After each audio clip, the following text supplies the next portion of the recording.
Et donc, outre ma compagne qui m'a vachement soutenu sur ces démarches-là, mais il y avait ma grand-mère dont j'avais parlé tout à l'heure aussi, qui était vachement présente pour moi à ce moment-là et qui en plus, en parallèle de ça, malheureusement, faisait face à un cancer qui était pas drôle du tout pour elle, mais elle était toujours là, puis elle me servait un petit peu de...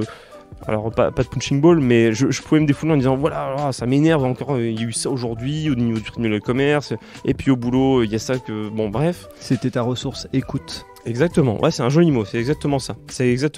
Et du coup, le sésame arrive, je reçois le petit mail avec le fameux cabis qui arrive, donc super, première personne que je voulais appeler. Alors ma compagne le savait, parce que ça c'était quelque chose forcément qu'on partageait au quotidien, mais je voulais appeler en première personne ma grand-mère.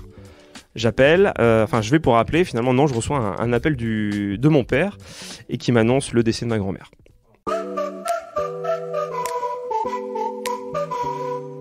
Bonjour et bienvenue sur le podcast Allez Vas-y. Allez Vas-y, c'est le podcast qui met en lumière les personnes qui passent à l'action. Qu'ils soient entrepreneurs ou entrepreneureux, sportifs ou sportifs de haut niveau, bénévoles ou engagés pour une bonne cause, l'objectif est de vous faire découvrir des parcours de personnes qui ont décidé d'agir pour donner du sens à leur vie. Pour cette deuxième saison, nous avons envie de tester une nouveauté. Et ce n'est pas sur ce podcast que nous allons nous empêcher d'agir. L'idée est de mettre en avant les sportifs et sportives en vue des JO de Paris 2024 qui approchent et pour montrer à quel point ils ou elles ont beaucoup à nous apprendre.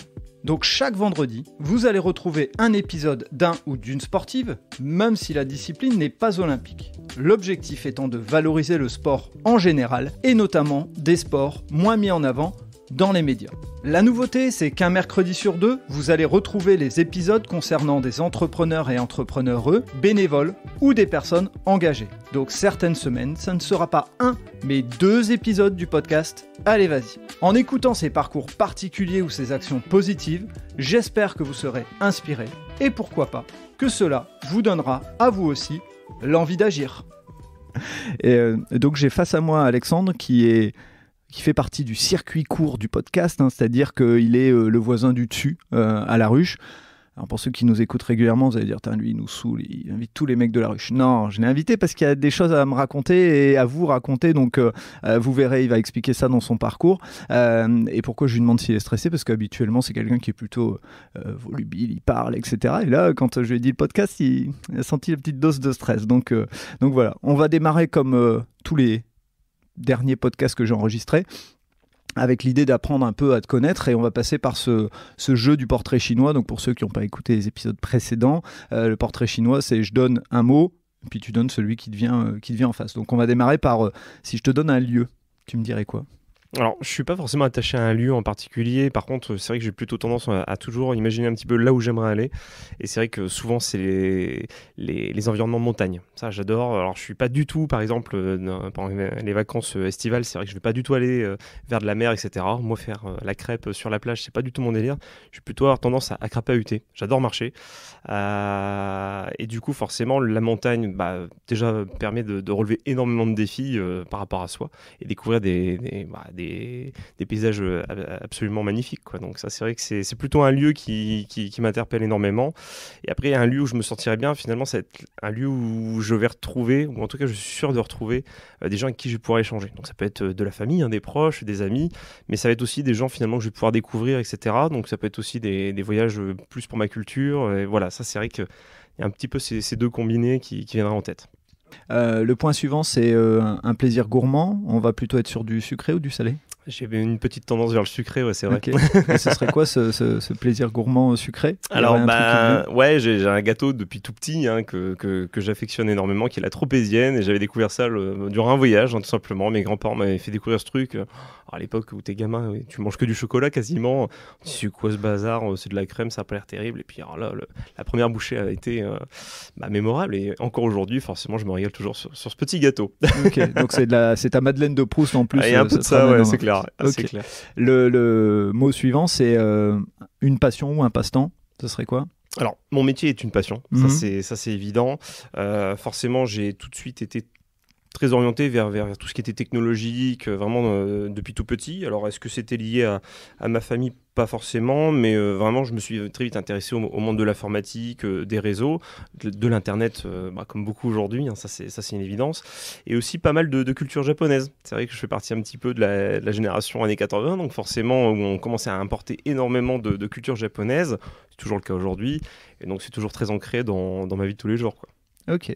Et la dernière partie, c'est est-ce que tu as une habitude ou une manie dont tu veux parler? Ça rejoint un petit peu ce que je disais par rapport au lieu, à savoir le fait en montagne de pouvoir aller crapahuter. Le matin, j'adore, et en effet, c'est souvent ce même cycle qui se répète, c'est-à-dire que je prends ma douche tranquillement, et surtout, je prends la laisse, je prends mon chien, et on part. Et on part, et en général, on part... J'essaie toujours de faire au moins une demi-heure avec elle, parce que c'est une chienne qui est faite pour crapahuter, pour le coup, hein, c'est un samoyed pour la référence, et donc c'est mon petit plaisir du matin. C'est-à-dire que là, ça me permet déjà d'entrevoir un petit peu la journée qui va arriver, et puis finalement quand je rentre, bon, allez, hop, on passe sur le reste de la journée, donc le petit déjeuner en mode rapido, je prépare ma petite pour nous rendre à l'école, et puis c'est parti, quoi. Donc voilà, ça c'est vrai que la balade du matin, super important. Ok. Merci pour cette introduction, et donc on va rentrer dans ton parcours et on va commencer à te découvrir petit à petit pour en arriver à parler de ton parcours d'entrepreneur, puisque c'est ce qui fait que tu es sur le podcast aujourd'hui. Est-ce que pour les auditeurs et les auditrices, tu pourrais te présenter et nous parler un petit peu de ton parcours de vie, qui tu es et qu'est-ce qui t'a amené petit à petit à arriver sur ce parcours d'entrepreneur? Oui, ça marche, avec plaisir. Alors du coup, je suis pur ch'ti, hein, pour le coup, je suis vraiment né tout à côté de Lille. J'ai grandi nécessairement du coup dans la métropole lilloise. On a vécu très rapidement avec mes parents en campagne, un petit village du côté de Bouvines. Voilà, petite référence à la bataille de Bouvines qu'on connaît pour beaucoup ici dans le Nord.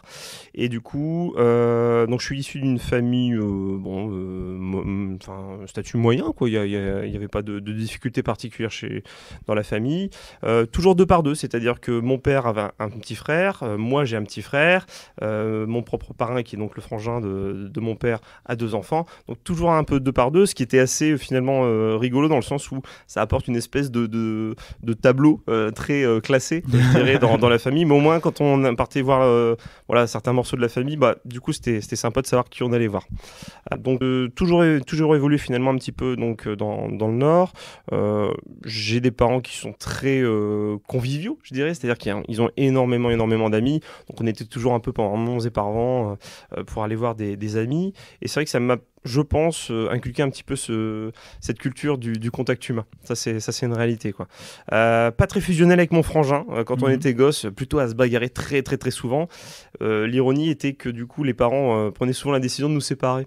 Pendant les vacances scolaires, ça nous permettait de dire moi je pars avec les grands-parents à tel, lui avec les autres, et quand on se retrouvait, par contre c'était rigolo parce que la première journée c'était fantastique, forcément tu retrouves un petit frère que t'as pas vu depuis un petit moment, mais en général très vite chasse le naturel revient au galop, et puis on se bagarrait souvent. Alors quand on était très jeux vidéo en plus déjà à l'époque, souvent ce que j'aime bien dire c'est qu'on commençait les jeux de baston sur la console puis on les finissait en réel, quoi. Donc c'était vraiment souvent comme ça. Vous avez beaucoup d'écart tous les deux? On a 2 ans et demi d'écart. On a 2 ans et demi d'écart, donc explique la proximité. Voilà, ce que je dis souvent en plus, c'est que quand tu nous vois physiquement, c'est plutôt lui qui fait grand frère, parce que lui il est plus mûr, je dirais, plus posé dans sa façon d'être, et plus grand aussi en taille, donc c'est assez rigolo. Mais c'est vrai que ça c'est quelque chose qui a été réel entre lui et moi jusque je dirais nos 18-20 ans, hein, facilement. Et puis un jour on s'est retrouvés. Lui il est parti faire ses études, moi de mon côté également. Et puis on s'est retrouvés de nouveau tous les deux à revenir un petit peu vers Schnorr. Et là c'est marrant, on s'est retrouvés, et par contre on se redécouvre tous les jours. C'est super sympa parce qu'on se remémore des souvenirs, et c'est assez chouette. C'est une belle leçon de vie, parce que pour ceux qui ont des enfants et autres et qui disent mon Dieu ils se bagarrent et tout, c'est pas irrémédiable. Ça peut aller même dans l'autre sens aussi, hein. Ça veut dire qu'on peut très bien s'entendre, et puis voilà. Mais c'est pas irrémédiable dans l'autre sens. Voilà, exactement.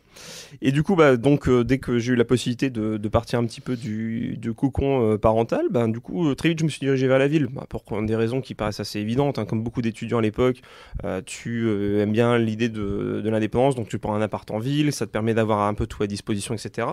Donc j'ai eu une vie de citadin pendant quand même pas mal d'années. En tout cas ça a couvert de mes études jusqu'aux toutes premières années, je dirais, de ma vie active.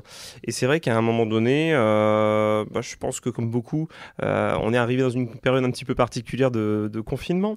Et je me suis dit, waouh, la vache, c'est pas moi en fait. C'est pas moi et il faut que je retrouve mes sources. Et donc on a eu la chance de pouvoir redéménager vers la campagne avec ma compagne et ma fille et mon chien. Et c'est vrai qu'aujourd'hui, je respire de nouveau. Ça, c'est vrai que ça fait beaucoup de bien. Tu es revenu aux racines voilà, c'est ça. Directement. La route ne me faisant pas peur, parce que forcément, qui dit on va à la campagne quand tes bureaux ou tes clients sont plutôt sur les belles métropoles, oui, tu fais de la route. Mais au final, tu retrouves une sérénité quand tu rentres chez toi qui est vraiment importante, je dirais. Un confort de vie que recherchent pas mal de personnes. Donc si on revient sur tes études, quand tu es à l'école, est-ce que tu as déjà une idée de ce que tu veux faire et à partir de quel âge tu as une idée de ce que tu veux faire et c'est quoi ce que tu veux faire? Alors, j'ai eu des parents et surtout une maman qui m'a beaucoup intéressé à beaucoup de choses. C'est vrai que surtout le côté créatif, c'est vraiment pour le coup une artiste, hein, ma maman. Et c'est vrai que ça m'a vachement intéressé. Alors au début, je m'orientais plutôt vers tout ce qui était dessin, etc. Puis bon, rapidement, on se dit, ouais, mais est-ce que du coup, la passion doit forcément être ton métier? Ça, c'est important. Elle fait quoi justement dans la vie? Alors aujourd'hui, pas du tout. Elle est fonctionnaire, elle travaille à la région. Okay. Mais par contre, elle est passionnée par son métier. C'est-à-dire qu'il y a beaucoup de clichés qui ressortent souvent sur les fonctionnaires. Non, elle, c'est une vraie passionnée pour le coup. Elle aura fait la quasi-totalité, je dirais, de sa carrière justement à la région. Alors, à l'époque, on disait Nord-Pas-de-Calais, maintenant on dit Hauts-de-France. Mais c'est quelqu'un qui a toujours été très persévérante, toujours très passionnée dans son métier et qui a toujours aussi associé le côté rapport humain à son métier. Pour elle, elles n'envisageaient pas de rester derrière un bureau. C'était pas possible. Elle aimait bien bouger. La créativité, elle est liée à des passions qu'elle avait en dehors. Oui, tout à fait, exactement. Ouais, tout à fait. Et donc elle te l'a transmis tout ça. Je pense que ça, c'est le côté passionné, c'est quelque chose qu'elle m'a transmis. Ça, c'est clair. Après, le côté persévérant, etc. C'était plus ça quelque chose du côté de mon père qui a toujours été dans sa philosophie très entrepreneur. Ça, c'est une réalité. Et il faisait quoi justement ton papa? Alors, il était dans un métier qui est plutôt connexe au mien, puisque dans les télécoms. Ouais, tout à fait. Donc ça, je pourrais en revenir un petit peu après. Bien sûr, on va y revenir, c'est sûr. Voilà, c'est sûr. Tout à fait. Et du coup, très vite, je me suis orienté vers tout ce qui était informatique parce que quand tu es à la campagne, tu connais pas trop ce milieu-là. On te parle d'Internet pour certains copains, etc. Et on se dit, mais c'est pas possible. Enfin, c'est quoi ce truc-là? On n'a pas ça à la maison. Donc, tu te renseignes un petit peu, tu demandes d'aller dans ton premier cybercafé, etc. Bon, bref. Et faut peut-être qu'on précise quel âge tu as pour que les. À ce moment-là, t'es né en quelle année en fait? Alors, moi, je suis de 86, fin 86, novembre exactement. C'est important de placer comme ça permet de dire. Tout à fait. Internet, mais qu'est-ce que c'est? C'est ça. Donc, finalement, Internet a réellement commencé, je dirais, à émerger pour le commun des mortels vers les années 2000, finalement. Et moi, je l'ai découvert un petit peu sur le tard. C'est-à-dire que j'ai commencé à avoir ma première connexion Internet, j'étais déjà au lycée. Donc tu vois, c'était quelque chose pour moi qui était un peu sur le tard. Par contre, pour autant, tout ce qui était informatique, forcément, on va partir aussi un peu vers le côté geek, donc console de jeu, etc. Ça, c'est des choses sur lesquelles on a vite voulu se diriger avec le petit frère. Je me souviens encore d'une anecdote qui était assez rigolote. C'était mes parents nous avaient pris une console de jeu à chacun, donc la fameuse Game Boy. Voilà, donc là, à cette époque-là, je sais plus, j'ai 3 ou 4 ans. J'étais vraiment très très jeune pour le coup. Mon frangin était à peine bébé, donc lui, il l'a eu bien plus tard. Mais du coup, j'étais vraiment passionné par cette espèce de gros parpaing que tu as dans les mains, où tu te bousilles les yeux parce que tu ne vois rien du tout. C'était vraiment très rigolo. Avec un écran vert, et voilà. Gris. Mais du coup, ça y est, la passion était ancrée et je voulais aller plus loin. Et puis, il y a de plus en plus de technologies qui émergeaient. Et je crois que je devais avoir 10 ans. Donc, mon petit frère venait d'avoir 7 ans. Il allait bientôt en avoir 8. Et on était passionnés par une console qui allait sortir. Les parents nous disaient non, mais vous êtes beaucoup trop sur vos consoles de jeu. C'est niette. Sauf que ce qu'ils ne savaient pas, c'est qu'on avait gardé un peu de sous de côté.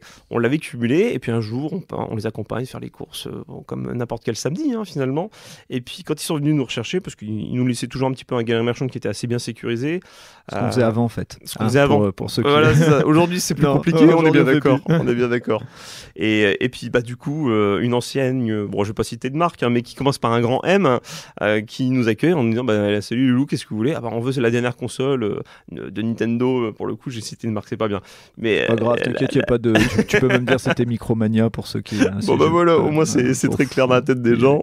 Et puis, du coup, on est reparti avec notre grosse console de jeu, le jeu avec notre moustachu ultra célèbre avec la casquette rouge, et puis les parents qui nous accueillent du coup à la sortie du. Donc c'était la Super Nintendo? Alors non, on était à la 64 déjà. 64, tout à fait.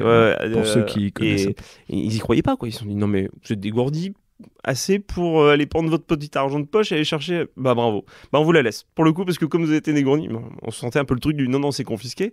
Non, ils nous l'ont laissé, puis en fait, finalement... Il y a un côté entrepreneur chez tes parents, en fait. Ouais, complètement. Ça, forcément, pour dire ça, c'est qu'il y a un truc derrière en disant... Ouais, et puis tu verras que dans la famille, il y a pas mal d'entrepreneurs. Ouais, okay. Ça, je pourrais en parler un petit peu si besoin. Ouais, c'est top, on peut. Ça, c'est clair, quoi.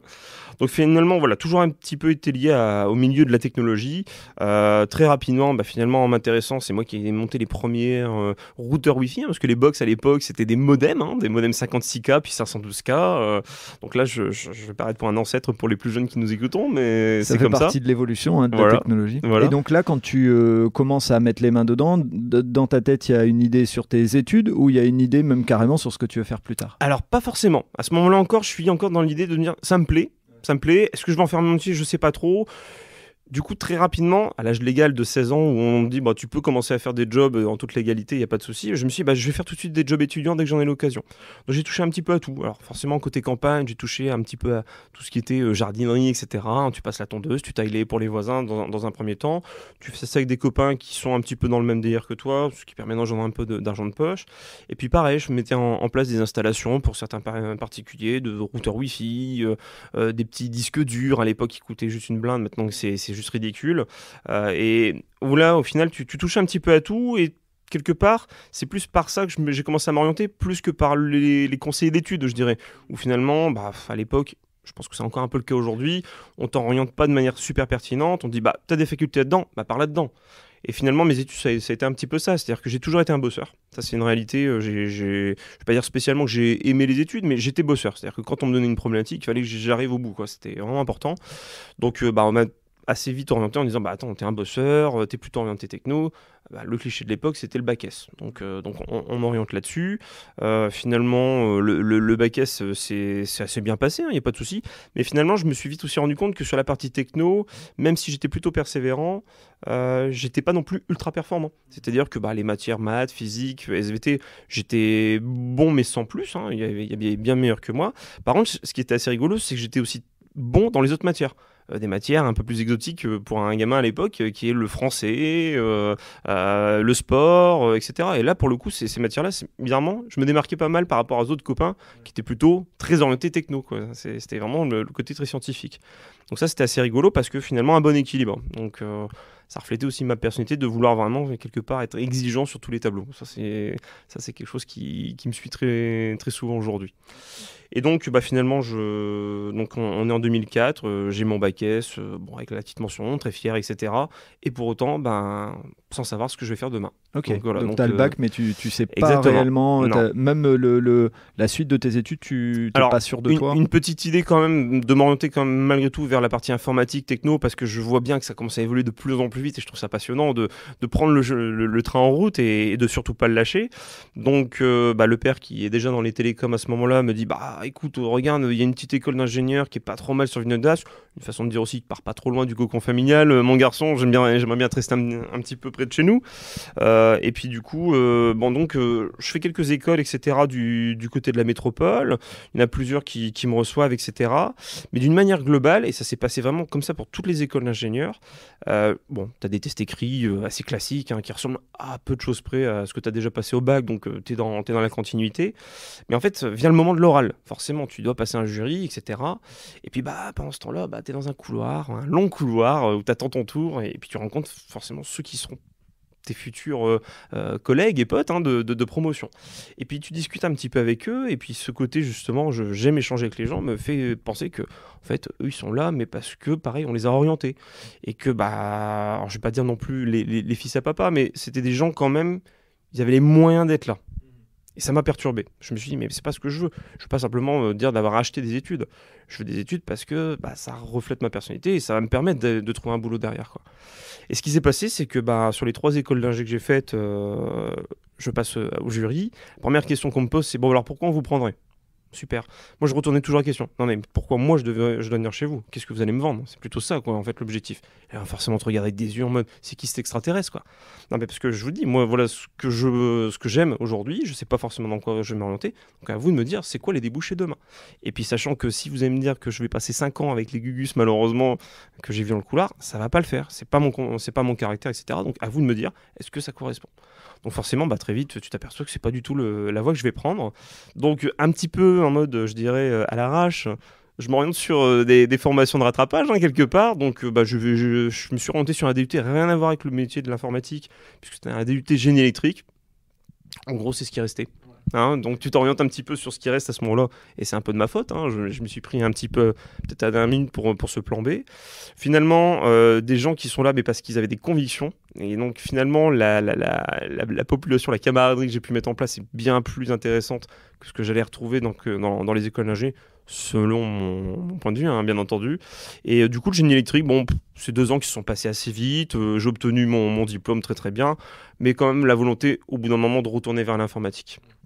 Donc tu t'orientes un petit peu, donc du coup j'étais au niveau de l'IUT de Lille, donc tu te renseignes un petit peu avec les profs qui sont plus dans le concret justement, pas forcément des professionnels qui sont venus de l'extérieur en disant bon, de toute façon je fais mon cours, je serai payé à la fin, c'est pas très grave, l'orientation du gain un peu m'importe. Là on était quand même avec des gens qui étaient assez impliqués, donc tu leur expliques un petit peu les technos qui t'intéressent, et puis ils te disent va faire cette petite licence pro, au moins ça te permettra d'avoir du concret, on t'apprend vraiment des choses très très bien. Donc licence pro, génie informatique, donc tu te dis allez c'est parti, orientons-nous là-dessus, avec un beau stage de 6 mois en fin d'année, donc super sympa. Donc la formation se passe bien. J'ai la chance en fait de dégoter un super stage à Fortis Assurance, qui était quand même très belle structure dans le monde des assurances à l'époque, donc au siège à Paris, et sur lequel j'ai été positionné en tant qu'architecte réseau finalement quelque part, mais surtout superviseur de l'ensemble du réseau national France. Donc c'était super intéressant. Moi, j'avais un écran géant en face de moi, je devais superviser le déploiement des nouvelles agences, etc. Enfin, c'était passionnant, et puis ça m'a vraiment conforté dans l'idée de dire ouais, ce que j'aime c'est vraiment le réseau. L'informatique commençait à s'éloigner un petit peu, mais c'était vraiment le côté réseau, l'architecture, etc. Je me suis dit waouh, c'est sympa. Et c'est vrai qu'en plus quand j'étais gamin, je l'ai pas précisé tout à l'heure, j'adorais les Lego. Donc forcément, tu vois, le fait de pouvoir imbriquer les briques et d'avoir une certaine créativité quand même malgré tout dans cette architecture, je me dis, c'est super intéressant. Et le côté sécurité aussi, qui commence à m'interpeller un petit peu en me disant, tiens, j'en avais jamais pensé, à l'époque, ouais, t'installes des petits antivirus pour les gens qui te demandent, mais pas de notion de dire, tiens, il y a des choses qu'on peut faire bien plus, de manière bien plus large. Donc finalement, les études se passent super bien. Le stage, j'ai même demandé une prolongation. Du coup, ils m'ont pris en CDD pour aller encore plus loin dans la mission, etc.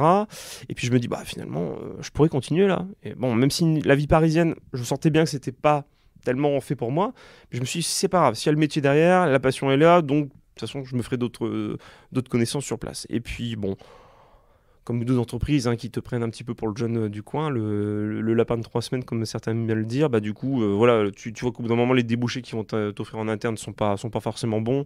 Donc tu dis, il faut que je m'oriente vers quelque chose d'autre, et peut-être revenir, pourquoi pas, dans le Nord pour récupérer des entreprises qui ont une belle dynamique. On a un beau secteur informatique dans les Hauts-de-France, donc c'était vraiment intéressant à l'époque. La compagne que j'avais en plus à ce moment-là me dit en plus si ça t'intéresse, tu pourrais monter jusque bac+5 parce qu'il y a une école qui te propose de l'alternance, donc ça pourrait être vachement sympa. Donc au final, c'est ce que j'ai fait, je me suis orienté sur cette école-là, j'ai trouvé l'école par alternance. Pour le coup, j'ai pas tapé très très loin. C'est le fameux papa qui est venu me chercher en me disant écoute, moi je suis dans la télécom depuis extrêmement longtemps. On a un virage qui va se présenter d'ici 5-10 ans, qui va être celui de la voix sur IP. Donc la voix sur IP, je me dis ouais bon. Alors, faut que tu traduises pour des non-geeks. Oui, voilà. L'idée c'était de convertir les signaux téléphoniques que certains ne connaîtront jamais, donc qu'on appelait de l'analogique ou du numérique, vers le monde de l'informatique pure. Donc aujourd'hui, pour ceux qui... C'est les câbles en cuivre, non? C'est ça qu'ils appelaient ça c'est la partie connexion, ça c'est vrai, mais tu étais déjà en cuivre sur la téléphonie traditionnelle. C'est surtout de dire finalement je passe quelque part d'un signal électrique à un signal logiciel. C'est plutôt ça. Donc ça s'apparente à quoi? Tous les gens qui utilisent aujourd'hui au quotidien des produits comme Skype, WhatsApp, etc. C'est déjà de la voix sur IP. Il faut savoir que quand on communique, c'est déjà de la voix sur IP. Donc ça passe non plus par un réseau cuivré à proprement parler, et donc électrique, ça passe déjà par de l'Internet. Voilà, c'est un petit peu ça le principe. Donc il a senti le vent venir, il m'a dit, écoute, moi je vais avoir justement besoin de compétences sur la pure partie réseau informatique, parce qu'aujourd'hui j'ai des techniciens qui sont très très calés dans ce monde des télécoms, mais ils n'arrivent pas du tout à se projeter sur le monde de la voix sur IP, qui, j'en suis persuadé, sera vraiment l'avenir de demain.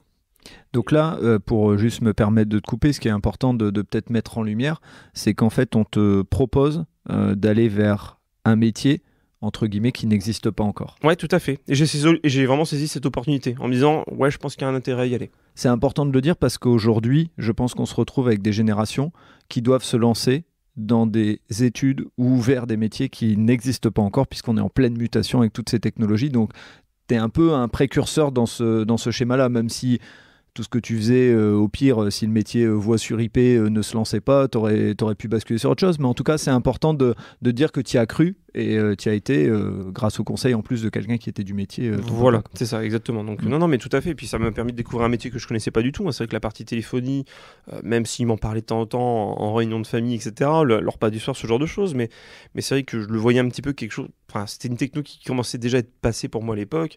Je voulais vraiment m'orienter sur cette partie vraiment purement réseau. Et c'est vrai que dans la conviction de me dire, de toute façon, tout va devenir un service de l'informatique. Donc c'est vrai que là, on parle de convergence aujourd'hui, donc c'est la fusion finalement de plusieurs métiers, mais vers plutôt un support qui est unique et qui est celui de l'informatique aujourd'hui. Tout le monde aujourd'hui passe soit par l'ordinateur, soit par le smartphone ou leur tablette pour accéder à l'information. C'est de la convergence. À l'époque, quand tu devais aller chercher un renseignement à ta banque, tu te présentais au guichet ou alors éventuellement sur ce qu'on appelait le Minitel, voilà, qui est un peu l'ancêtre d'Internet quelque part. Et c'est vrai que voilà, cette convergence est réelle aujourd'hui et c'est d'autant plus intéressant que plus on va rajouter de services façon sur ce support commun, plus il va falloir bien optimiser justement les réseaux. Donc, et c'est quelque part, ça je pense qu'on va en discuter après, mais c'est vraiment aujourd'hui une mission quotidienne, quoi. Ça c'est clair. Donc tu pars sur une école qui est rattachée à une entreprise, c'est ça ou... Alors pas forcément. Là, l'Institut informatique pour les entreprises, donc IE de Valenciennes, pour le coup à cette époque, est rattaché non pas au ministère de l'Éducation, mais au ministère de l'Emploi. Alors en fait, finalement, celui qui chapeautait un petit peu ça, c'est la CCI. C'est la CCI du Valenciennois. Donc c'est assez rigolo parce que du coup, la direction, c'était la CCI, c'était le président de la Chambre de commerce et d'industrie du Valenciennois. Et durant ces 2 années, la direction, c'était vraiment eux qui chapeautaient un petit peu à chaque fois, qui t'a réorienté un petit peu la formation. Et quand tu passes finalement ton épreuve orale dans un grand amphithéâtre où tu as une centaine de personnes devant toi, les premiers rangs, c'est que des mecs en costard-cravate et tu te dis waouh, bon, je pense qu'en effet, il y a du galon, donc et voilà, des gens qui connaissent le métier. Donc en fait, ça c'était vraiment sympa pour moi parce que moi qui adore partager ma passion finalement avec les autres, alors j'étais très stressé à cette époque-là et je me référais beaucoup à ma grand-mère maternelle qui était de très très bons conseils pour tout ce qui était le self-control, etc. Parce que j'ai toujours eu un tempérament un peu énergique et puis du coup elle m'expliquait, mais réfléchis un petit peu. Ils sont là pour écouter ce que toi, tu as leur à inculquer. Ils partent avec zéro notion, sûrement. Peut-être qu'ils auront des questions, parce que tu vas attiser leur curiosité, mais ils sont là pour t'écouter avant toute chose. Donc quoi que tu dises, même si tu as l'impression de parfois te tromper, ils sont juste venus pour t'écouter. Ça a été un déclic, mais phénoménal. Parce qu'avant toute cette période-là, je ne vais pas dire que j'étais quelqu'un de timide, puisque encore une fois, j'aimais bien discuter, mais j'allais pas forcément toujours, non plus tout le temps, vers des parfaits inconnus. Ça a été quelque chose, un vrai déclic dans ma vie, en fait, cette petite phrase toute bénigne, finalement.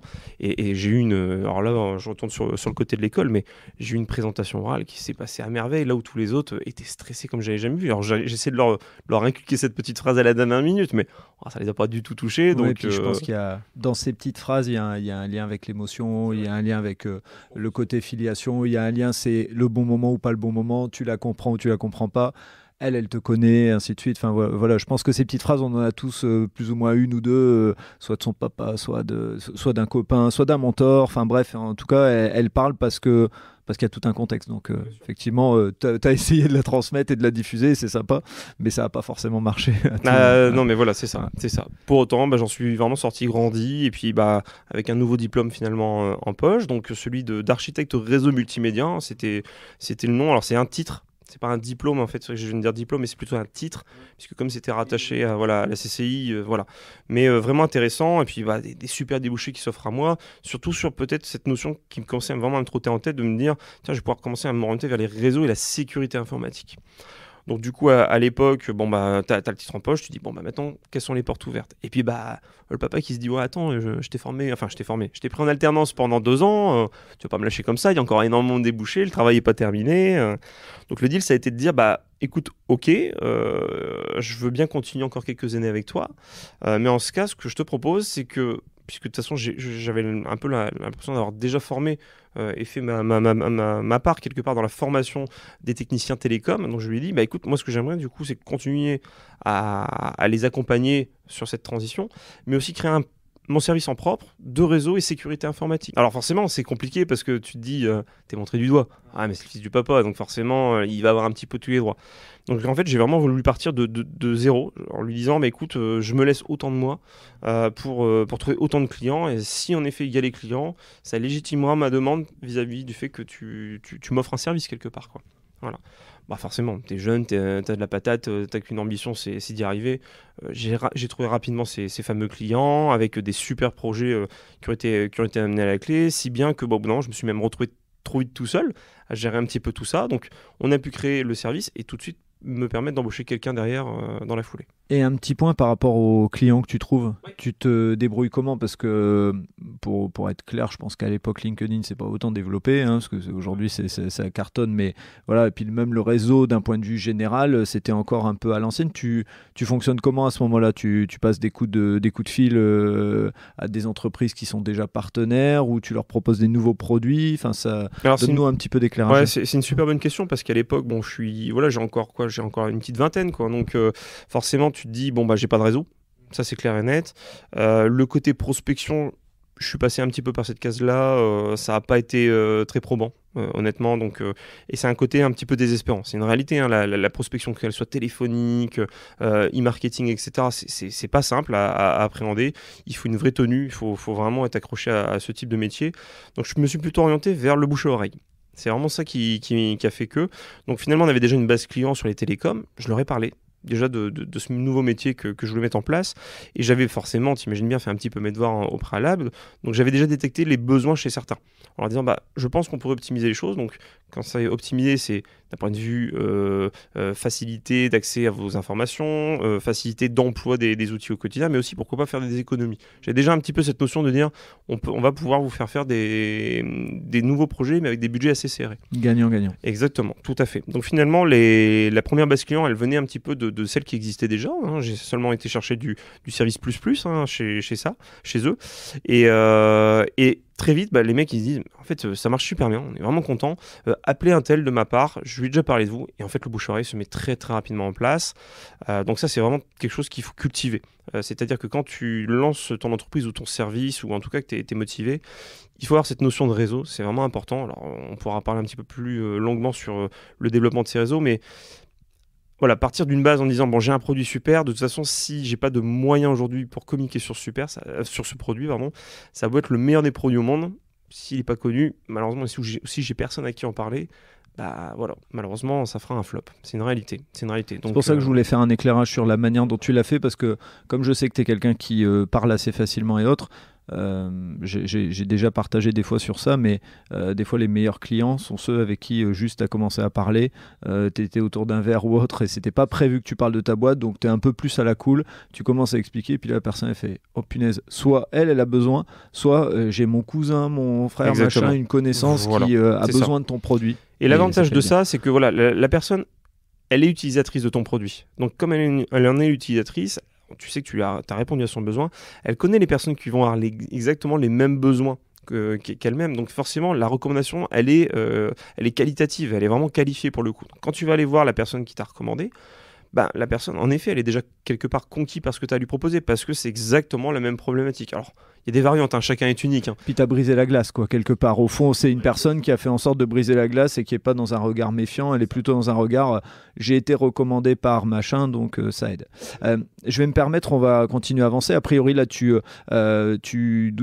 te retrouves dans un service où tu dois embaucher parce que ça avance bien, et donc c'est toi tu deviens manager. C'est ça, quelque part c'est ça. Alors du coup, pas du tout orienté dans ces études-là, cette notion de manager. Du coup, qu'est-ce qui se passe? Je dis au patron de l'entreprise, donc qui est mon père pour le rappel. Je lui dis écoute, au bout d'un moment, il va me manquer des compétences. Qu'est-ce qu'on fait? Parce que là aujourd'hui, je suis en CDI avec toi. Le métier au quotidien me plaît bien. J'ai pas envie de délaisser non plus en plus les clients. Qu'est-ce qu'on peut faire pour me faire progresser en continu, quoi. Et là, il me dit, écoute, t'es motivé, t'as pas encore trop d'attaches familiales, t'as pas de complications au-dessus des épaules, moi je te propose de faire les cours du soir. Je me dis, les cours du soir, mais ça, pour moi c'était les gens qui se réorientaient, etc. Bon ok, vas-y, je vais commencer à me renseigner, etc. Mais cours du soir sur quel domaine? Alors du coup, c'était donc là je me suis orienté pour être très précis sur Alicen, qui avait un super programme qui était donc le diplôme, alors ils appelaient ça le Sésame dirigeant. Donc l'idée était de vraiment, c'était plus orienté pour les chefs d'entreprise qui avaient des difficultés au niveau du management. Mais finalement, moi j'ai appris énormément parce que ces cours du soir, on n'était pas nombreux. C'était une classe, je crois, dont on était 6 ou 8.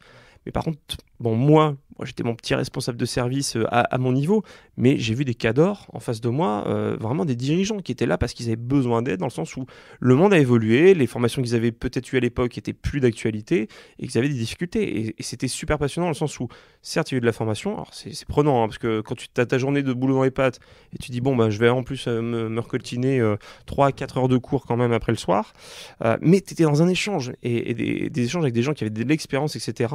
Je me souviens, alors pour pas citer son nom, mais du directeur commercial à l'époque de Tereos, donc qui avait une grosse problématique, c'était le sucre aujourd'hui, c'est pointé du doigt, etc.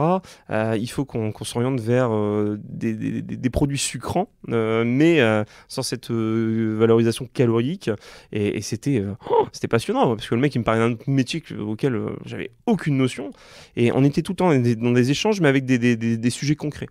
Donc j'ai fait ça pendant 1 an, ce qui m'a permis, pareil, là, du coup, de partir avec alors, je sais plus si c'est un diplôme ou un titre, mais encore une fois, d'aller chercher une espèce de nouveau bac+5 qui était vraiment bienvenu et qui m'a permis de mieux gérer, du coup, les équipes que j'avais. Mais en fait, ce que j'en ai surtout déduit, moi, de cette année de formation un petit peu particulière, c'était que finalement, d'abord sur une formation de manager, si t'as pas ça quelque part dans ta peau, j'ai pas envie de casser le discours commercial de beaucoup d'écoles, mais si tu n'as pas ça dans le sang, honnêtement, ce sera très compliqué. Ce sera vraiment très compliqué. Clair, je confirme, même si on peut pas dire il y a du déterminisme dans le sens où tu nais avec ou pas, mais effectivement, il faut que tu aies quand même quelques éléments en toi qui te donnent l'envie, surtout déjà. L'école va te donner des outils, et la vie va te donner des outils de façon que tu vas optimiser, améliorer. Mais voilà, il faut avoir cette volonté finalement de mener les gens. Et finalement, d'ailleurs, le manager, une des grosses qualités pour moi qui est importante chez lui au quotidien, c'est pas tellement sa bonne gestion, ça va être aussi le fait d'emmener ses équipes. Et là, on parle plutôt d'une notion de leader. Et ça, c'est vraiment important. C'est-à-dire qu'il faut avoir cette propension à dire j'ai cette capacité à emmener les gens un petit peu dans mon délire, quoi. C'est ça l'idée. Donc les convaincre, parce que parfois il y a des gens qui vont te regarder avec des yeux en mode ouais, ce qu'il veut nous emmener, je comprends rien. Et l'idée c'est toujours de savoir expliquer et de fédérer un peu les gens pour dire allez, on va y aller et tous ensemble, quoi. Et ça par contre moi c'est quelque chose que je vis avec grand plaisir au quotidien. Ça c'est vrai que c'est quelque chose d'intéressant. Et donc, une fois que tu finis cette formation, c'est quoi la suite pour toi? Alors du coup, j'ai ce fameux service qui commence à prendre en volume, hein. Je pense qu'on a une trentaine de clients très rapidement et qui va continuer à monter sur cette progression-là. Donc j'ai la possibilité de recruter des personnes, un certain Anthony notamment qui deviendra un petit peu plus tard, on le verra, donc mon associé pour la suite. Et comment j'ai fonctionné, alors pour le coup j'ai fonctionné un petit peu, non pas à l'affect, mais un peu en mode je vais regarder un petit peu ce qu'ils valent les gars. Donc c'est-à-dire que je les plaçais sur des projets où je leur disais voilà le cahier des charges que j'avais conçu conjointement avec le client, et puis montrez-moi comment vous voyez la chose, parce que c'était quand même des gens qui venaient d'école d'ingénieur, hein, pour le coup, donc cette petite méfiance que j'avais de mon expérience passée en me disant ouais bon, vous apprenez des choses mais j'ai l'impression que vous payez le diplôme. Donc je voulais vraiment voir ça, et Anthony a fait partie des personnes qui sont vraiment sorties du lot avec cette mentalité d'organisation, etc., si tu veux, et tout comment dire, avec cette cet aspect de la technique et de la maîtrise de la technique conjointe au projet, quoi. Donc rapidement, du coup, Anthony, c'est vraiment devenu quelqu'un sur qui j'ai pu me reposer, qui m'a permis finalement de développer un peu plus l'aspect commercial de mon métier, et puis me reposer vraiment avec lui sur l'aspect technique. Et puis rapidement, on a développé aussi un nouveau service, encore une fois, sur la boîte, en nous disant il faut qu'on aille encore plus loin, c'est-à-dire qu'il faut qu'on couvre les besoins de nos clients vraiment de A à Z, donc jusqu'à cette partie opérateur qu'on ne maîtrisait pas à l'époque. Pourquoi ? Parce que quand tu es installateur, forcément, toi, tu mets en place l'installation, tu fais l'interconnexion avec l'opérateur, et quand il y a des soucis, le client se retrouve, excusez-moi du terme, mais le cul entre deux chaises. Donc forcément, l'installateur, pour se défendre, non, moi je suis bon, niveau install, tout est ok, ça doit venir de l'opérateur. On a le discours forcément symétrique qui nous vient d'en face. Donc au bout d'un moment, c'était de dire, finalement, il faut qu'on ait cette maîtrise de A à Z de la technologie. Alors, il n'y a pas de réelle formation aujourd'hui sur le métier de l'opérateur, c'est quelque chose qui est encore très nébuleux et qui occasionne beaucoup de difficultés dans mon métier encore aujourd'hui au quotidien. Mais du coup, on s'est lancé sur ce qu'on appelait de la marque blanche. Donc, c'est-à-dire qu'on n'avait pas la maîtrise à 100% du côté technique. L'idée, c'était de monter vraiment en puissance au fur et à mesure. Donc finalement, on avait des partenaires derrière nous, commerciaux, mais aussi techniques, à qui on donnait les projets, finalement, estampillé avec le nom de la société dans laquelle j'étais à l'époque. Mais voilà, derrière, c'est eux qui géraient finalement un peu cette partie technique. Et puis rapidement, au fur et à mesure, on commence à comprendre comment ça fonctionne. Et c'est un métier qui est super intéressant, de toute façon, le métier d'opérateur. Et rapidement, quand il y avait des soucis chez les clients, donc du SAV, parce que ça c'est au quotidien, on en était à établir plus rapidement le diagnostic technique par rapport à ces fameux partenaires. Donc au bout d'un moment, avec Anthony, la réflexion c'est de se dire, mais écoute, je pense qu'on est mûr. On va être capable de créer notre propre service d'opérateur. Alors pour autant, à l'époque, il y a des petites tensions qui se mettent en place avec le papounet. Donc forcément, une réflexion aussi sur la prise de distance par rapport à ça. Puis un envol qui est bienvenu, je pense, à un moment donné. Donc bosser en famille, c'est quelque chose qui est très compliqué au quotidien. Ça, je pense qu'on pourra avoir un podcast complet rien que pour ça. Mais c'est une réalité. Et du coup, forcément, commence en 2012, cette réflexion un petit peu de dire, tiens, il faudrait qu'on crée notre propre société d'opérateurs. Et donc pas mal de démarches, forcément, tu brainstorms, etc. Tu as quand même le quotidien qui te rattrape tous les jours et qui te prend beaucoup de temps. Et puis finalement, fin 2013, début 2014, on est paré, ça y est, on a tout en tête, on a le business model, etc. Forcément, tu te heurtes à pas mal de difficultés, parce qu'on va te demander un business plan. Alors là, du coup, tu es jeune entrepreneur, tu te dis, voilà, vache, c'est quoi, c'est un business plan ? T'achètes 2-3 bouquins comme ça en librairie, tu te dis ouais c'est quand même pas mal compliqué, c'est beaucoup de chiffres finalement, et tu t'aperçois que c'est plus pour faire plaisir au banquier. Malheureusement le banquier ça va être ton premier partenaire dans cette histoire.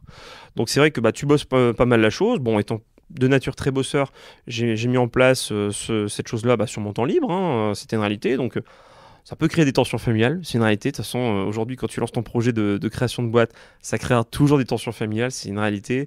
Mais c'est aussi bien d'expliquer chaque démarche à ta compagne ou ton compagnon. Voilà pourquoi je le fais. Voilà pourquoi je le fais, parce que je sens au plus profond de moi que c'est ce vers quoi il faut que je me dirige et j'ai besoin de ton soutien. Et ça, c'est quelque chose qui est vraiment important. Et ça, c'est quelque chose, moi, j'ai pu en profiter. J'ai eu une compagne qui m'a vachement soutenu là-dessus et pour le coup, à qui je la remercie aujourd'hui, sachant qu'elle travaille avec moi en plus aujourd'hui dans cette nouvelle société. Donc c'est quelque chose, franchement, qui a été au top. Donc voilà, donc tu fais un petit peu les démarches et puis tu rencontres ton futur expert comptable qui va te dire bon voilà, je vous explique un petit peu, donc vous avez fait ci, vous avez fait ça, je vais m'occuper du reste, ce sera un forfait. Et c'est assez surprenant que j'ai voulu faire ça parce qu'au final, j'aurais dû plutôt m'orienter vers la mise en place du métier tout de suite. Mais je me suis dit, écoutez, expliquez-moi ce que j'ai à faire. J'ai envie de le faire moi-même. J'ai envie de connaître un petit peu toutes les étapes aussi administratives. Pourquoi et comment ça se passe. Alors c'est un parcours du combattant, un parcours vraiment du combattant, sans déconner, ça a été long, ça m'a pris au moins 3 ou 4 mois où tu fais des allers-retours avec le tribunal de commerce de Lille, qui est basé pas très très loin d'ici finalement, qui est situé donc à Tourcoing, et de la folie, à chaque fois tu te présentes, ah mais il vous manque ce dossier-là, mais vous pouviez pas me le dire la dernière fois que j'étais passé, et tu as une espèce de cycle où tu n'arrêtes pas de revenir à chaque fois, et puis au final un jour tu reçois le fameux sésame, comme quoi c'est bon, tout est enregistré, enregistré, etc. Donc moi super content parce que forcément j'arrêtais pas d'embêter quelque part la famille, les proches, etc. avec cette histoire. Tu deviens un peu grincheux au quotidien, donc voilà. Et puis donc outre ma compagne qui m'a vachement soutenu sur ces démarches-là, mais il y avait ma grand-mère dont j'avais parlé tout à l'heure aussi, qui était vachement présente pour moi à ce moment-là et qui en plus, en parallèle de ça, malheureusement, on faisait face à un cancer qui était pas drôle du tout pour elle, mais elle était toujours là, puis elle me servait un petit peu de... Alors, pas de punching ball, mais je pouvais me défouler en disant voilà, ça m'énerve encore, il y a eu ça aujourd'hui au niveau du tribunal de commerce, et puis au boulot, il y a ça que. Bon, bref. C'était ta ressource écoute. Exactement, ouais, c'est un joli mot, c'est exactement ça. Et du coup, le sésame arrive, je reçois le petit mail avec le fameux cabis qui arrive. Donc, on est le 27 octobre 2014. En plus, je m'étais vraiment fixé dans la tête, je sais pas pourquoi, d'avoir créé la boîte avant mes 27 ans, qui arrivait un mois après, justement pile poil, et je le voulais, quoi. Et donc, je reçois le fameux sésame, le petit mail, super, première personne que je voulais appeler. Alors, ma compagne le savait, parce que ça c'était quelque chose forcément qu'on partageait au quotidien, mais je voulais appeler en première personne ma grand-mère. J'appelle, je vais pour appeler, finalement non, je reçois un appel de mon père et qui m'annonce le décès de ma grand-mère. Ouais, voilà. Et là tu te dis merde, pas cool parce que je voulais lui dire. Je voulais lui dire parce qu'elle a été là sur toutes les étapes de la création, forcément puisque je pouvais en parler énormément avec elle, et un petit aspect frustration parce que t'es réjoui que ça arrive enfin. Et tu te dis, merde, je pourrais pas lui dire. Et finalement, c'est quelque chose qui te durcit vachement dans ta façon de gérer un petit peu le quotidien. Parce qu'aujourd'hui, je me dis que il faut pas que je lâche. Tu vois, quand il y a des difficultés face à moi, et tu verras par la suite qu'il y en a eu des difficultés dans ce parcours, en fait, tu te remémores. Voilà, tu te dis, ouais, mais attends, il y a une personne qui m'a soutenu, qui en bavait beaucoup plus que moi. Parce que là, on parlait de santé, on parlait pas de business. Et elle était là à toutes les étapes, et elle croyait en moi. Donc, t'as pas le droit de lâcher. C'est impossible, t'as pas le droit de lâcher. Et ça, c'est des choses, quand t'as des difficultés alors, de l'ordre du quotidien, il n'y a pas que le boulot, bien entendu, dans la vie, mais tu repenses à ces choses-là, quoi. Et il y a plein d'expériences dans la vie qui, de toute façon, te font un petit peu revenir sur tes bases en te disant, parfois, t'as de la chance aussi d'être là, allez, continue, t'as le peps pour y aller. Donc, du coup, pas la possibilité de lui annoncer, mais je me suis dit, bon, si elle est partie pile poil aujourd'hui, c'est peut-être aussi parce qu'elle le savait. Elle avait peut-être attendu avec moi le dernier moment et puis elle le savait. Donc forcément tu la dures, mais tu te dis allez, bon, maintenant j'ai toutes les ressources, elle m'a suffisamment transmis pour me booster, donc maintenant j'y vais, quoi. Donc voilà, donc on lance la société du coup. Donc quand tu lances la société, c'est avec Anthony, c'est ça? Alors pas tout de suite. Et étrangement, en fait, Anthony, je l'avais laissé un petit peu du coup sur l'autre structure qui était existante. J'ai voulu au départ vraiment prendre un petit peu tout ça sur mes épaules parce que peut-être par fierté ou par aussi finalement le fait de vouloir préserver les autres, je me suis dit si le projet marche pas, je m'en voudrais qu'à moi. Voilà, je ne pourrais pas me dire ouais, c'est la faute d'un tel ou d'un tel qui m'a pas soutenu durant les démarches. Donc finalement, je me lance un petit peu tout seul. Alors, il y avait quand même des petits partenaires, donc j'avais inclus mon petit frère parce que c'était dans une période où on pouvait enfin se rapprocher et ça m'a fait du bien de le dire. T'es dans un métier qui est complètement dissocié du côté technologique, parce que lui, par contre, a vraiment continué vraiment vers le côté créatif et artistique. Et puis mon père me paraissait légitime aussi parce qu'il avait ce fameux réseau d'entrepreneurs qui connaissaient, et c'est vrai que quand j'ai créé donc ma société, donc on peut dire le nom maintenant qui est Newcom, qui s'écrit de manière assez particulière, qui s'écrit NYUKOM. Alors pourquoi ça s'écrit comme ça, petite parenthèse, parce qu'au départ on ne voulait pas forcément se faire référencer sur la toile. On parlait beaucoup de ça à l'époque, forcément le référencement naturel, etc. On voulait pas forcément parce que, encore une fois, l'objectif c'est qu'on voulait travailler sur ce système de réseau de bouche à oreille. Donc pas forcément besoin d'être référencé, et puis surtout je voulais adresser exclusivement des sociétés comme celle de mon père. Donc des sociétés qui étaient plutôt installateurs et qui voulaient un accompagnement vers le métier de l'opérateur pour un bon complément de revenus. C'était vraiment ça l'objectif. Donc pas d'objectif dans le référencement. Et puis pour certains, vous verrez que NYQKOM, il y a des clients qui me l'avaient déjà fait la remarque et j'ai dit vous avez tapé juste. Ça rappelle un petit peu cette notion japonisée, je dirais, de mes références d'enfants. Donc voilà, c'est quelque chose finalement qui me ressemblait bien, Et je peux te jurer qu'on a potassé très longtemps sur le nom. Il y a énormément de noms qui te passent par la tête, mais comme tout entrepreneur. Et c'est le moment plutôt fun, je dirais, de la création d'entreprise, qui est souvent le truc où on se dit j'ai vraiment envie que ça me colle à la peau et que ce soit... Ok. Et donc tu crées cette boîte, et Comment tu lances tes premiers contrats? Tu as déjà les contrats de tes expériences d'avant? Comment ça se passe? Alors du coup, forcément, ce qui a été sympa, c'est que, étant donné que j'ai pu prendre aussi en associé, alors vraiment minoritaire, mais en associé aussi mon père, je lui ai dit, écoute, on a déjà un parc opérateur marque blanche en place dans ta structure. Moi, ce que je te propose, c'est que comme je vais maîtriser vraiment tout l'aspect technologique, c'est que on va reprendre ce parc client déjà existant, ce qui va nous permettre déjà d'avoir un beau gap pour progresser. Et c'était un super pari parce que finalement, sur les 2 premières années d'existence de Newcom, ça nous a permis d'avoir un parc qui est monté très rapidement en puissance et qui m'a permis du coup d'envisager l'embauche du fameux Anthony, parce que du coup lui, je vais pas dire que je lui manquais, c'est pas vrai, et puis ce serait vraiment très présomptueux de ma part. Mais ce qui lui manquait, c'était d'avoir cette maîtrise technologique et surtout d'avoir un référent pour qui en parler. Parce que forcément, quand tu es entre 2 boîtes, quelque part, parce que j'avais pas encore démissionné finalement de la boîte de mon père qui me demandait encore beaucoup de présentiel. Donc voilà. Donc les 2 premières années, ça fait bien germer le projet. On voit que c'est efficace, qu'on maîtrise bien la technologie, que vraiment les déploiements se passent à merveille. Forcément, je commence à me dire, tiens, Anthony, je vais pouvoir commencer à lui proposer de le débaucher, voilà. Sauf qu'à un moment donné, tu sens des hésitations dans la boîte cliente, donc celle du père. Donc tu te dis, bon, au cas où, je vais quand même aussi pas me reposer sur mes lauriers et puis commencer à parler de ma boîte sur la cible que je voulais, donc d'autres installateurs, etc. Donc on en récupère un très très vite.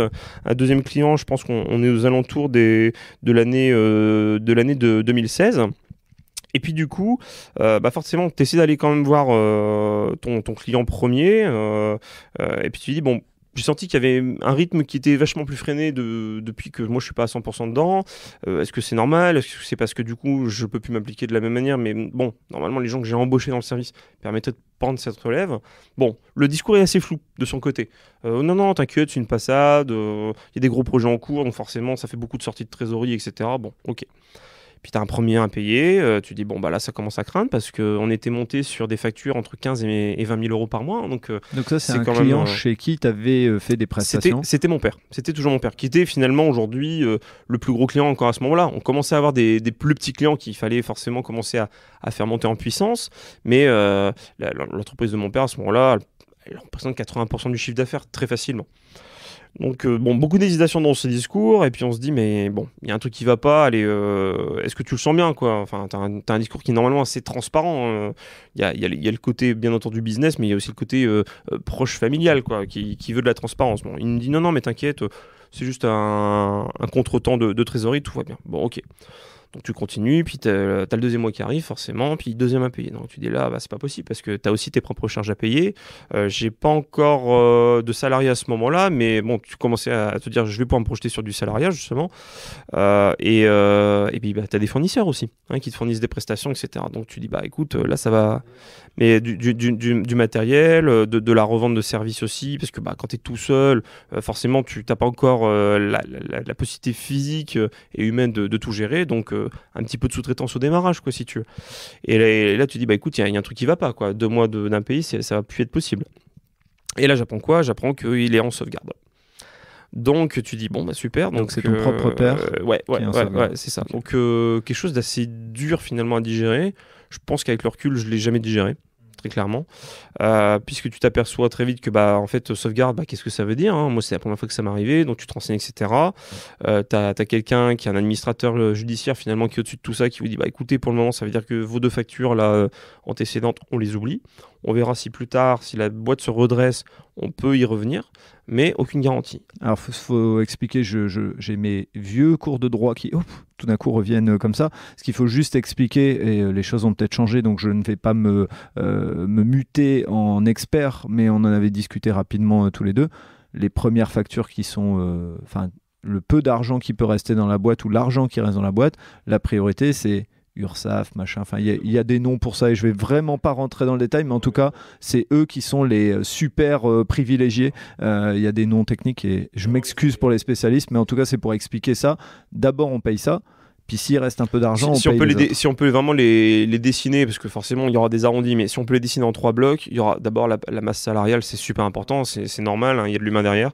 La deuxième partie ce sera plutôt l'État, voilà, donc les impôts, etc.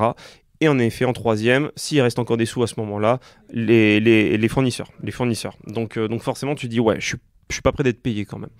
Donc tu es content parce que dans le sens où tu dis, bon, comme j'ai sorti en venir, heureusement j'ai commencé à déployer un petit peu de clientèle à côté de ça, mais on est encore dans cette projection de dire, je suis encore sur du 80-20, c'est-à-dire 20% malheureusement c'est le reste des clients que j'ai commencé à développer, et encore 80% au final de ce gros client, de ce mastodonte finalement pour une petite entreprise qui est la mienne à ce moment-là.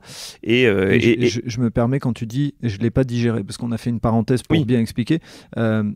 C'est quoi les émotions qui sont là au moment où tu l'apprends? Parce que ce que tu as dit précédemment, il faut le redire, c'est que tu as posé la question, c'est que tu as alerté. Et donc là, il y a plein d'éléments. C'est ton client, fournisseur, enfin peu importe comment on peut l'appeler, en tout cas, c'est celui qui te doit de l'argent. Tu l'alertes sur le fait de dire il y a une problématique et on ne te répond pas. Et cette personne qui ne te répond pas, c'est ton père. Donc il y a plein d'éléments en même temps. Donc dis-nous un peu comment tu fais. Je dirais que forcément le sentiment qui vient, c'est pas forcément le sentiment de compassion, parce que ça j'ai essayé de l'avoir les 2 mois antécédents. C'est-à-dire que ok, t'as discuté, comment moi je peux aider et comment on peut voir ensemble les choses. Mais comme il y a eu ce manque de transparence vis-à-vis de moi, le premier sentiment qui arrive, c'est les sentiments de colère, de trahison. Forcément, tu te dis mais merde, je suis quoi pour toi? Donc certes, il y a la relation de business, mais il y a autre chose derrière. Donc c'est pas des choses à traiter à la légère.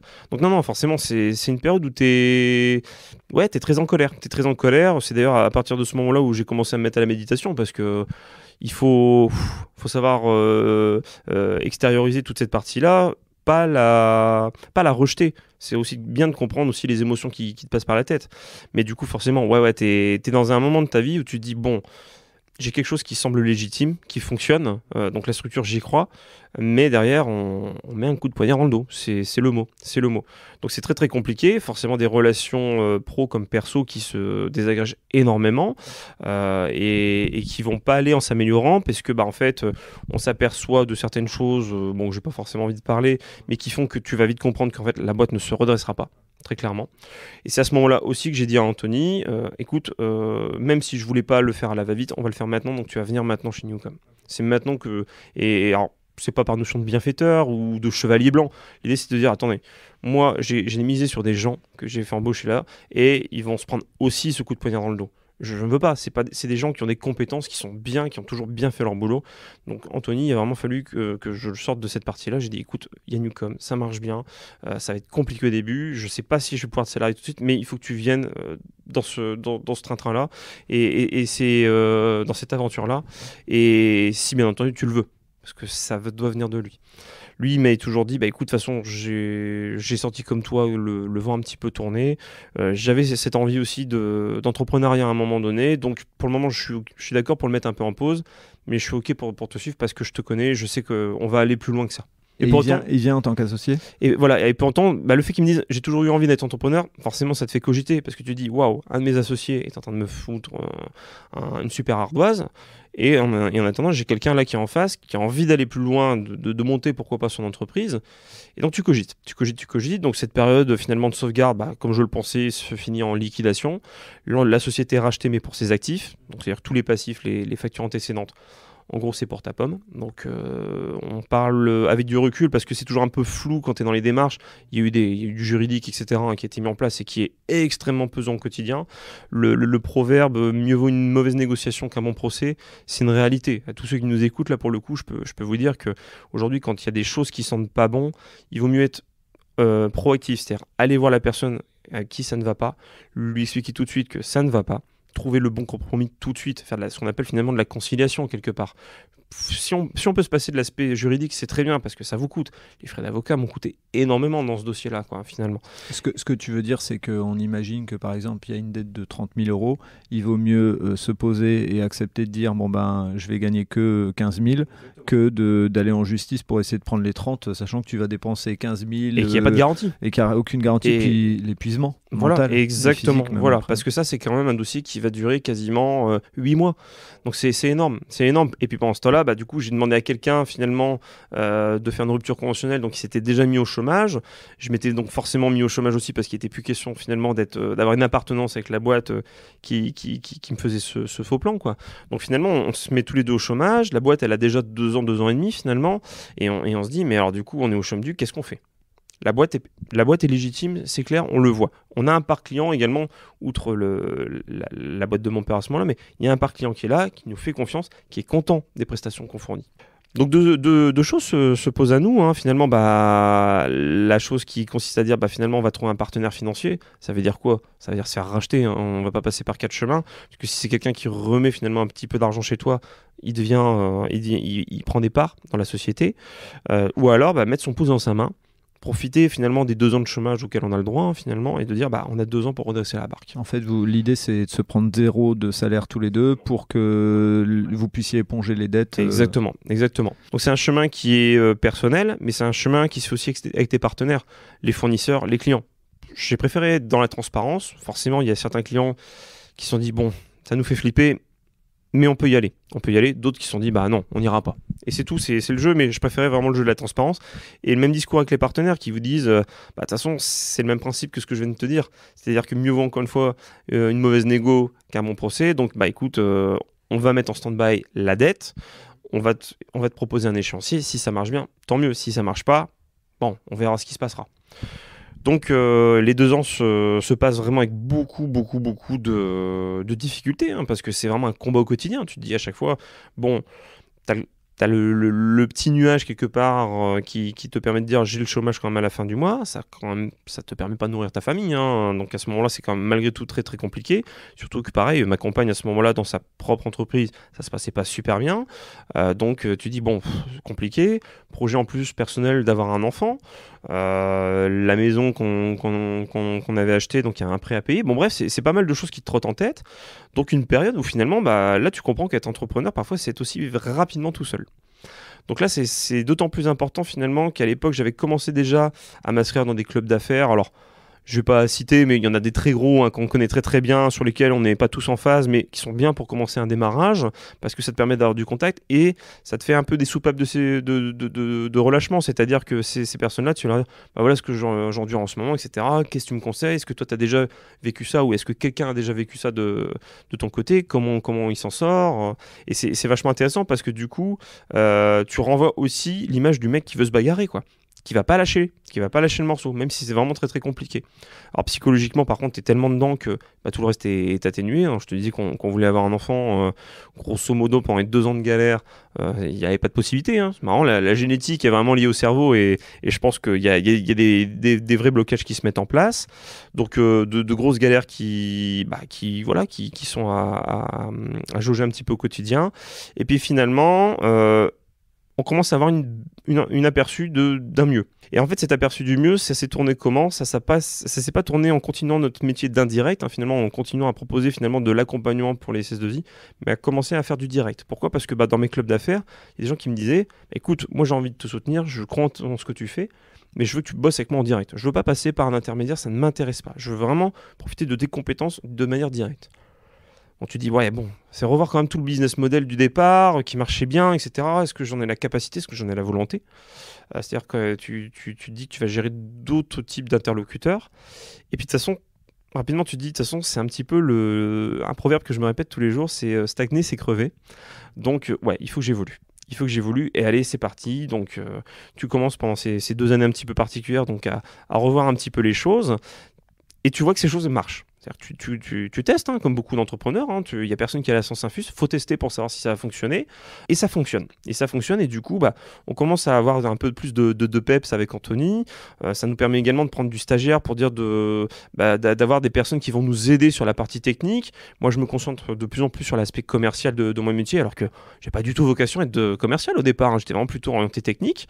Et donc, on commence à voir que ça repart bien. Ça remonte. Super. Mais il va nous falloir quand même de l'accompagnement. Et donc là, à ce moment-là, tu te dis, quel type d'accompagnement je peux avoir aujourd'hui? Qu'est-ce que je peux solliciter en termes de peut-être de formation complémentaire, d'aide forcément financière, etc. Donc, comme beaucoup, je suis allé voir un petit peu du côté de la BGE, s'il y a encore des possibilités, etc. Tu vas avoir du BPI financement, etc. Et je rencontre à un moment donné quelqu'un de la MEL qui me dit, écoute, est-ce que tu as déjà entendu parler de la ruche d'entreprise? Donc la MEL, métropole lilloise, métropole européenne de Lille. Exactement, pour tout à ceux fait. qui sont plus loin. Et du coup, non, ça me parle pas du tout. Donc c'est vrai qu'à l'époque, j'avais mon petit loyer dans dans des petits bureaux. Alors, pour te dire, on n'avait même pas de fenêtre vers l'extérieur, on était allumé à la lumière du néon, donc horreur, avec des murs peints en jaune, parce que le propriétaire nous a dit ok pour que je vous loue ça 3 francs 6 sous, mais par contre vous ne touchez à rien, hein, vous laissez dans l'état. Alors, un truc jaune poussin qui était horrible. Bon bref, une expérience qu'on a vite zappé, hein, t'imagines bien qu'avec le temps. C'est vrai que donc non, je connais pas le système de ruche, donc je me renseigne un petit peu, puis je vois qu'il y a de l'accompagnement administratif, il y a de l'accompagnement sur la façon de s'organiser, sur les côtés aussi logistiques un petit peu, etc. Sur le négoce, hein, ils t'apprennent certaines choses, donc je me dis allez, ça me tente bien, donc un petit peu en mode examen de fin d'année, tu dis allez, je vais préparer un bon argumentaire. Tu passes de manière assez classique un entretien, alors pas d'embauche, hein, mais un entretien pour rejoindre le fonctionnement des ruches. T'apprends quelques semaines plus tard, bah oui, c'est bon, on vous prend, votre profil est tout à fait bon. Donc moi, comme j'avais une entreprise qui existait déjà depuis, on était quasiment arrivé à 4 ans et demi, quoi. Donc je suis rentré en mode développement. Donc c'est-à-dire quoi le mode développement? En fait, tu as 2 façons de rentrer à la ruche, pour faire une petite parenthèse. Donc soit en mode création, donc là pour le coup il y a un accompagnement qui est un petit peu plus important, ou un mode développement, c'est-à-dire que l'entreprise elle est déjà là, elle stagne un petit peu dans son développement. Alors c'est pas que je stagnais, c'est que j'ai eu un super faux départ, hein, voilà. Mais pour autant, je me projetais plutôt dans cette position-là. Et l'idée, c'était de nous donner les bons outils, et en tout cas, le bon environnement pour nous permettre d'y aller à fond et de vraiment développer la société. Donc maintenant, ça fait aujourd'hui bientôt 3 ans et demi qu'on est en ruche, donc à la ruche de Tourcoing. Aujourd'hui, on s'est sorti la tête de l'eau. Anthony et moi sommes salariés, alors même si nous, on a un statut qui est l'ASS, donc on a de l'assimilé salarié, et on a une équipe aujourd'hui en tout et pour tout de 6 personnes. On passe à 7 dans pas longtemps, donc avec un objectif aujourd'hui, puisque le chiffre d'affaires est remonté l'année dernière en 2021 à 650 000 euros. Donc on a réussi à remonter la barre, à progresser, puisqu'on a fait mieux que ce qu'on faisait avant, où on ne faisait que de l'indirect. Et aujourd'hui, on est fiers d'annoncer que voilà, notre objectif maintenant, c'est d'essayer d'être 10 à la fin de l'année, avec une bonne répartition toujours sur cet aspect technique, parce que nous, là où on se différencie par rapport à nos clients, alors je peux reparler un peu plus de Newcom et de la philosophie tout de suite après, mais c'est de mettre en avant notre savoir-faire sur l'aspect technique. Et aujourd'hui, on a un staff qui est plutôt orienté à 3 quarts techniques et un quart, forcément, il en faut des postes administratifs et commerciaux. Voilà, c'est un petit peu ça notre façon de faire. Et toujours avec cette notion finalement de faire bosser le bouche-oreille. Voilà, peu de prospection téléphonique ou autre. On a vraiment un réseau de bouche-oreille qui nous permet d'avoir peut-être 95% de notre part client.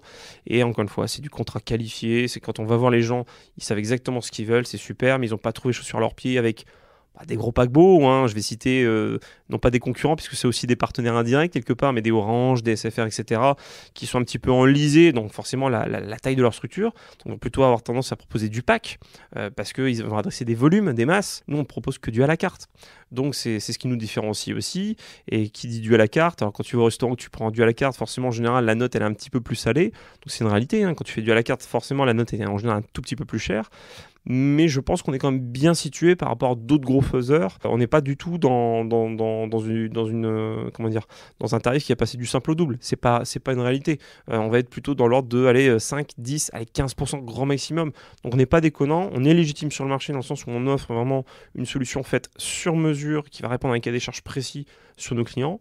Parce qu'on a une clientèle exigeante aujourd'hui et elle ne veut pas justement avoir affaire à des gros paquebots où malheureusement c'est pas des clients, c'est des numéros de dossiers qui sont gérés, et voilà, c'est pas notre philosophie. Donc on a une proximité avec nos clients qui est vraiment importante aujourd'hui au quotidien. Donc maintenant qu'on sait que Newcom va bien et que c'est une entreprise stable et sûre, où tu as redressé le paquebot, et on parlera des enseignements que tu en as pris juste après, si tu avais en 2-3 minutes la possibilité de nous expliquer, si je suis entrepreneur, en quoi Newcom peut répondre à un de mes besoins, si tu dois synthétiser les actions que vous menez. Alors bien entendu, avec grand plaisir que je vais te l'expliquer, ça c'est évident. Donc du coup, Newcom est ce qu'on appelle un opérateur de service. Alors c'est quoi la différence entre un opérateur de service et un opérateur qu'on va appeler d'infrastructure? D'un côté, tu as l'opérateur d'infrastructure qui est propriétaire de son réseau. Alors pour ceux qui ont connu le cuivre en France, qui était donc à l'époque France Télécom, qui est devenu Orange, il n'y avait qu'un seul faiseur en matière de cuivre, puisque c'est justement Orange qui a récupéré, qui a hérité finalement en se privatisant de l'infrastructure de France Télécom. Aujourd'hui, on est plutôt dans un déploiement, et je pense que tout le monde l'a remarqué aujourd'hui, de fibre optique, donc ce qu'on appelle le très haut débit, le THD. Aujourd'hui, en fait, la place a été libre pour que chacun des gros qui a la possibilité de mettre suffisamment d'argent là-dedans, puisse recréer sa nouvelle infrastructure à soi, en propre. C'est pas mal parce que forcément, ça amène de la concurrence, donc forcément des prix qui sont facilement négociables, etc. Enfin, plus qu'à l'époque en tout cas. Et donc aujourd'hui, Newcom en fait a plutôt sélectionné donc non pas une partie d'opérateurs d'infrastructure parce qu'il y a énormément de fonds à mettre en place avant d'atteindre le niveau de rentabilité. Donc on s'est plutôt orienté comme opérateur de service. Qu'est-ce qu'un opérateur de service? Il va s'appuyer sur des partenaires, donc des opérateurs d'infrastructure, donc propriétaires de leur infrastructure. En fait, donc, tu te sers de la fibre qui est déjà installée et tu passes par cette fibre. Voilà. Pour autant, c'est nous l'interlocuteur principal, c'est-à-dire que la facture est émise par Newcom. À aucun moment donné, le client n'a affaire avec l'opérateur d'infrastructure qui finalement juste pour nous un partenaire commercial et technique forcément parce c'est un loyer qu'il nous fournit. On a également beaucoup de petites factures à droite à gauche, notamment sur tout ce qui va être consommation, etc., qui sont des choses un petit peu abstraites à l'heure du tout illimité, parce qu'on réfléchit de plus en plus comme ça. Mais il y a encore beaucoup de notions de volumétrie de consommation dans le métier des opérateurs. Donc, quels sont les domaines d'activité de Newcom? On va faire de la partie Internet, ce que j'aime bien appeler la partie data. Donc, il y a la fourniture de l'accès Internet, mais également toute sa sécurisation. Donc, on va installer du matériel de type pare-feu, mais également, on va aller jusqu'à l'infrastructure du client. C'est-à-dire qu'on va lui installer ses switches, ses bornes Wi-Fi, etc. L'idée étant d'optimiser l'ensemble du projet, de la partie Internet jusqu'à la continuité. Ce que ne font pas, en fait, aujourd'hui, les installateurs d'un côté et les opérateurs de l'autre, qui, comme je l'avais dit en préambule, se renvoient tout le temps la balle. Nous, on a cette possibilité de dire non, on va couvrir l'ensemble de l'éventail. Et c'est en ça que là, pour le coup, sur cette partie Internet, on est vraiment légitime. On a un deuxième domaine d'activité qui est la voix sur IP, forcément, mais qui est aussi la voix sur mobilité. Alors pourquoi je parle de ces deux-là? Parce qu'aujourd'hui, elles ont tendance à converger. Ce terme de convergence, je l'avais expliqué un petit peu tout à l'heure. C'est d'avoir un tronçon commun sur lequel je vais unifier plusieurs technologies. L'objectif aujourd'hui étant de dire, l'entrepreneur qui gère une petite TPE, il va avoir 3-4 personnes avec lui, il va tout gérer depuis son smartphone. L'entreprise qui est un peu plus grosse et mieux établie, elle va pouvoir gérer ça depuis un ordinateur, depuis un téléphone fixe, etc. Donc l'idée, c'est d'avoir un écosystème qui va répondre aux besoins d'un utilisateur, mais derrière les technologies sont les mêmes, mais elles convergent toutes vers l'utilisateur. Je dirais même plus le produit, c'est vraiment vers l'utilisateur et son besoin. Et le troisième domaine d'activité, ça va être la partie hébergement. Donc là, en fait, cette année, Newcom ouvre son 3e data center. Pourquoi on a quand même un data center avec nos propres équipements en dur? Parce qu'encore une fois, on répond à une clientèle exigeante. Donc elle doit savoir à un moment donné où sont ses données. Ça, moi, je fais partie vraiment des entreprises qui proclament l'indépendance, je dirais, de la France par rapport aux gros faiseurs américains, parce que c'est surtout eux qui sont très présents sur ce qu'on appelle le cloud, et moi, que j'appelle plus précisément le cloud public. Moi, l'offre que je propose en face, c'est du cloud privé. Donc, c'est-à-dire que le client va avoir en effet accès à ces technologies, ces outils de manière dématérialisée, où qu'il soit présent sur Internet. Mais par contre, je sais à un moment donné lui dire, vos données sont là. Précisément, elles sont là. Ce que ne pourra pas faire un gros faiseur comme un Microsoft, un Google, un Amazon qui vont dire oui, c'est dans le nuage. C'est forcément une notion qui est très très floue. Parce qu'ils sous-traitent aux sous-traitants qui sous-traitent aux C'est même pas ça, sous-traitants. c'est parce qu'en fait, si tu veux, aujourd'hui, on ne sait pas déjà comment sont gérées les données. Donc, il y a un des métiers aujourd'hui qui est très en vogue, c'est la partie data analyst. Tu sais que voilà, on étudie un petit peu la masse volumétrique des données pour la revendre au plus offrant. Quelque part, c'est vraiment là-dessus que ces gros faiseurs finalement se basent. Et c'est aussi pour ça que eux, leur volumétrie fait qu'ils peuvent proposer des prix extrêmement mini. Nous, on est sur du spécifique, c'est-à-dire qu'un client souscrit à un système d'hébergement chez nous, il va avoir son propre réseau au sein de notre data center, il va y déposer ses serveurs, donc ses services, mais l'avantage, c'est que c'est complètement hermétique à toutes les autres infrastructures qu'on va pouvoir installer pour les autres clients également. Donc, il a quelque chose qui lui est dédié. Donc, forcément, dès qu'on part sur du dédié, c'est un petit peu plus cher que sur du cloud mutualisé, du cloud public. Donc c'est en ça qu'on arrive à se différencier. Et aujourd'hui, on a une clientèle qui est en légitime parce que aujourd'hui, Newcom, c'est à peu près un parc de 250 clients actifs. Donc ça prouve que cette exigence, on y répond bien et qu'elle est vraiment, encore une fois, légitime. Et c'est d'autant plus légitime qu'aujourd'hui, avec ce qui se passe d'un point de vue géopolitique en ce moment, on s'aperçoit que le fait d'avoir les choses hébergées en France sur notre territoire, c'est d'autant plus pertinent. C'est-à-dire que tu as un câble, le fameux câble transatlantique, il y a des rumeurs en ce moment qui se disent qu'est-ce qui empêcherait un sous-marin russe d'aller couper ce câble-là? C'est une réalité, ça pourrait arriver. c'est quand même beaucoup de choses à mettre en place pour arriver à cette éventualité-là, mais ça pourrait arriver.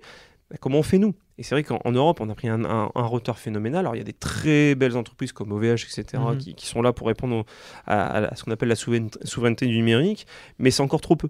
C'est encore trop peu. Donc, moi, je fais partie vraiment de ceux qui défendent cet aspect-là, avoir une autonomie aujourd'hui sur notre métier. Ça, c'est vraiment important, quoi. Maintenant qu'on a fait le tour d'horizon et on va essayer de conclure cet épisode. Alors, si vous avez écouté jusqu'à maintenant, vous avez compris la raison pour laquelle j'ai voulu qu'Alexandre vienne, parce que non seulement c'est une partie technologique que j'avais pas encore eu sur le podcast, mais en plus il y avait un parcours de création et des enseignements pour moi à tirer de son parcours qui était hyper intéressant. Si je suis créateur d'entreprise et que je veux créer ma boîte, il y a des choses sur lesquelles on a discuté, et je pense qu'un des enseignements, ce que tu as dit, c'est mieux vaut une mauvaise négociation qu'un jugement qui va coûter du temps, de l'énergie, alors qui fera vivre des avocats, etc.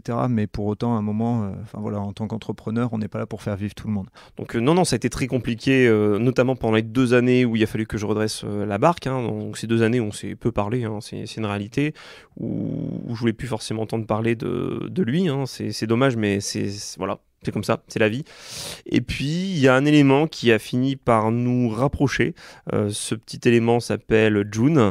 Voilà, c'est ma fille. Donc, parce que forcément, une fois qu'on a pu redresser la barre, comme je le disais, le cerveau contrôle beaucoup de choses. Donc, on a eu la chance d'entendre la bonne nouvelle, à savoir que ma compagne était enfin enceinte. Et du coup, waouh, génial, quoi. On se dit, ça y est, on va pouvoir se projeter sur autre chose. Et tu te dis, déjà, il y a ma mère dans le lot qui, elle, n'y était pour rien, qui souffrait beaucoup de cet aspect-là, ça c'est clair. Et est-ce que j'avais le droit, moi, à mon niveau, d'interdire à ma fille comme à son grand-père de ne pas se connaître? C'est pas possible. C'est pas possible. Donc non, forcément, tu mets ton pouce dans ta main, encore une fois, quelque part, mais tu dis, je vais le faire l'effort parce que il faut passer au-dessus de ça. C'est clair, c'est une super mésaventure. Aujourd'hui, c'est un sujet qu'on évite. C'est une réalité parce que ça sert à rien de remuer le couteau, mais honnêtement aujourd'hui je vois que ma puce a une super relation avec ses grands-parents, je veux qu'elle puisse profiter de ça à 100%, d'autant plus que, ça j'en ai pas trop parlé, mais quand on était gosse, mon père ayant été lui-même entrepreneur, il n'était pas très présent pour moi et mon petit frère quand on était tio, donc ça c'est pareil, ça c'est des choses que je m'impose aussi au quotidien, me dire bon, ma boîte va bien, mais elle ne doit pas être 100% de mon objet quotidien. Voilà, il y a la famille, ça c'est super important, et ça, si je peux vraiment donner un autre conseil, c'est ne jamais négliger la famille, parce que c'est votre première soupape, c'est une réalité, quand il y a vraiment des coups de dur, les proches, la famille, etc., ça c'est votre base solide, quoi. C'est ce que vous êtes, c'est pas ce que vous faites, c'est ce que vous êtes. Donc ça c'est vraiment important, et voilà, je suis content quand même malgré tout d'avoir pu recoller les morceaux, même si parfois encore il y a des choses qui reviennent en tête, mais c'est humain, je pense. Voilà, donc voilà. Je vais te poser une question volontairement fermée. Ouais. Est-ce qu'il y a un regret d'avoir travaillé en famille? Non, il m'a offert ma chance. Donc quelque part, comme je disais tout à l'heure, je n'étais pas prédestiné du tout à ce métier-là. Il n'y a pas d'école, encore une fois, comme je le disais, pour tout ce qui est opérateur de télécommunications, même opérateur de service. Il n'y a pas d'école pour être entrepreneur non plus. Et il y a pas, ouais, ça c'est clair. Et on est très très mal préparé à ça en France. D'ailleurs, c'est une catastrophe. Et donc non, pas de regret. L'expérience fait ce que tu es aujourd'hui. Donc non, pas de regret à avoir vécu ce que j'ai vécu, puisque c'est ma vie à moi. Chacun a une vie différente. Non, je suis fier du parcours que j'ai pu avoir. Et une question plus ouverte, celle-là volontairement, si quelqu'un te dit je dois me lancer, je vais bosser avec mon père, mon frère, etc., c'est quoi le premier conseil là qui te viendrait à l'esprit, ou pas forcément même un conseil, mais en tout cas en disant peut-être warning ça et ça? Je sais pas, est-ce qu'il y a un truc comme ça là? On a parlé de cette fameuse négociation en disant machin, mais est-ce qu'il y a d'autres choses? Je vais pas tomber dans les clichés un petit peu des banquiers, puisque j'en avais parlé tout à l'heure, les business plans, etc., mais quand on a un projet en tête, il devient concret quand on arrive à le poser sur papier. Ça, pour le coup, tu vois, c'est quelque chose que mon père me disait souvent, ce qui se conçoit bien s'énonce clairement. Il me l'a souvent répété, c'est une réalité, et elle fait partie du quotidien, je pense, de tout le monde. C'est-à-dire que quelque chose que tu as en tête, c'est super, tu te projettes, etc. Il y a même des gens qui sont extrêmement créatifs, qui vont arriver à des fantasmes énormes. À partir du moment où tu arrives à le projeter sur papier, c'est là que ça devient concret.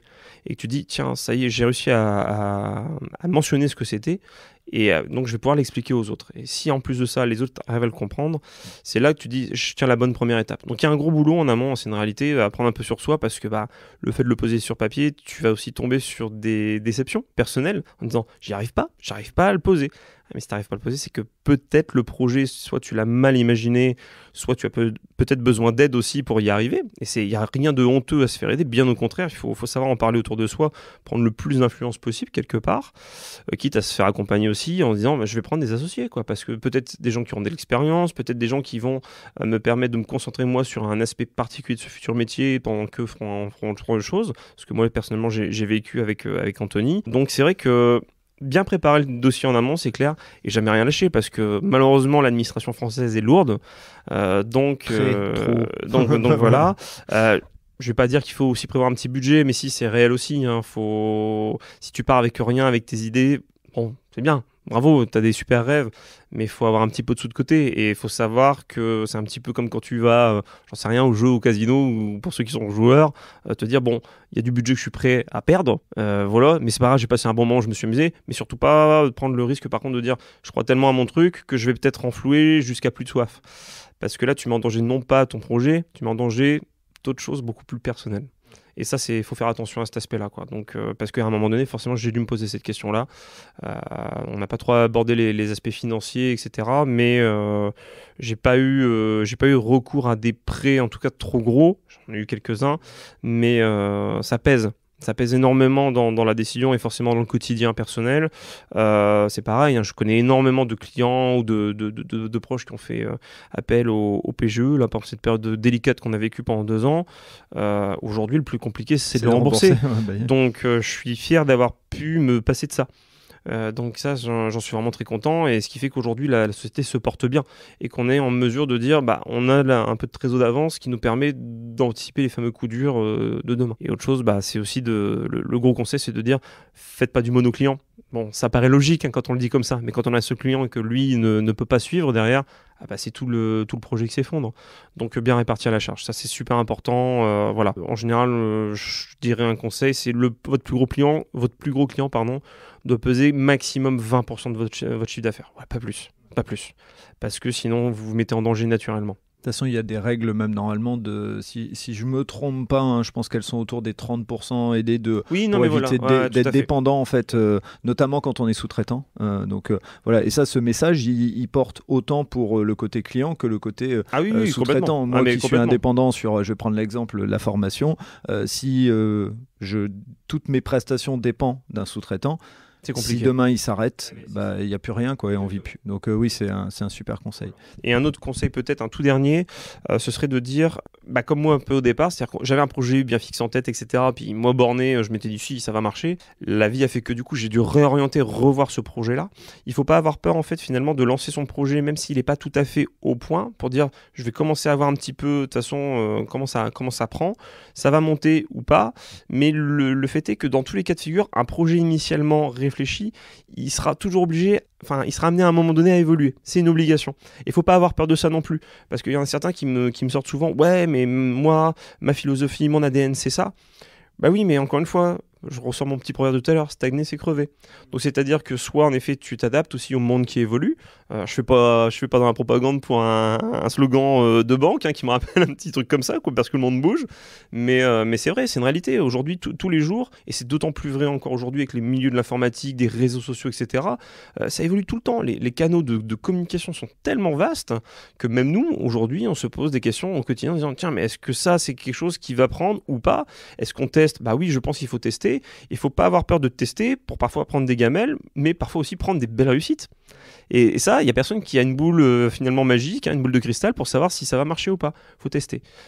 Et je pense que ça fait partie des super challenges au quotidien de l'entrepreneur, c'est de dire au quotidien, je me challenge. Il ne faut jamais se dire c'est bon, j'ai quelque chose d'acquis, j'en reste là. Moi, j'ai plein de projets en tête tous les jours et je sais que Newcom fera toujours partie forcément de ces projets, mais j'aurai d'autres projets aussi personnels comme professionnels qui viendront un jour et voilà, dès que le bon moment sera venu, j'irai maintenant avec l'expérience que j'en ai retirée. Voilà.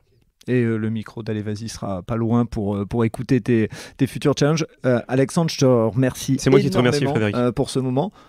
C'était bien. C'était génial. T'es pas stressé trop. Non, parfait. J'ai pris un pied phénoménal. Voilà. Donc, un plaisir partagé. Vraiment, j'insiste, mais pour moi, cet épisode, il est plein d'enseignements pour les personnes qui veulent créer leur entreprise. Et même à la limite, quand on veut pas créer son entreprise, qu'on est manager et autres, des fois, la résilience, expliquer tout ce que tu as expliqué, ça donne beaucoup d'éléments. Je pense qu'il y a des éléments aussi en lien avec la manière dont on vit en famille et autres. Donc voilà, vraiment un épisode riche en enseignements. Et merci pour tout ce partage et ta sincérité dans cet épisode. Eh ben, encore un grand merci à toi pour l'invitation. C'était un super partage également. Merci à toi. Au plaisir. À bientôt. Merci d'avoir écouté cet épisode jusqu'au bout. J'espère que vous avez apprécié ce moment et si vous voulez en savoir plus, rendez-vous sur les notes du podcast. Si vous avez aimé cet épisode, n'hésitez pas à en parler autour de vous pour donner encore plus de lumière aux actions des invités. Si vous avez envie de suivre Allez Vas-y, abonnez-vous et évaluez le podcast, notamment sur Spotify et Apple Podcasts, sur votre plateforme d'écoute préférée. Si vous voulez faire avancer mon travail, laissez un commentaire sur Apple Podcasts, ça aide à faire connaître le podcast. Pour ceux qui ne le savent pas encore, j'ai lancé un autre podcast sur le voyage qui s'intitule Loin de chez soi. Il est disponible sur Apple Podcasts, Spotify, Deezer et sur les plateformes d'écoute. Je vous donne rendez-vous un mercredi sur 2 pour un podcast Allez Vas-y sur les entrepreneurs et entrepreneureux, les bénévoles et les engagés. Et tous les vendredis pour un épisode consacré aux sportifs et aux sportives. D'ici là, portez-vous bien.